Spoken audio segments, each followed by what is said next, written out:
Tired of your CRM feeling like a cluttered mess? Let's transform Zoho CRM into a perfectly tailored tool that works exactly the way your business does. First, click on the setup icon it's that little gear in the top right corner. This is your gateway to customization. Now, under customization, select modules and fields. This is where the magic happens. Where we define what information you track.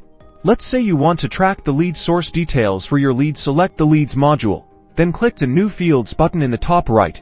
Choose the appropriate field type, like text, give it a clear name, lead source details, and add a quick description to explain what kind of information this field will hold. Click Save to create the field. Next, head over to the Layout section to find our newly created fields. Drag and drop the lead source details field to where you want it to appear on your lead form. To streamline things further, consider automating tasks with workflows. Access workflows under the Automation section in Settings. For example, you could create a rule that automatically assigns a follow-up task to a sales rep whenever a new lead with lead source details marked as webinar is created.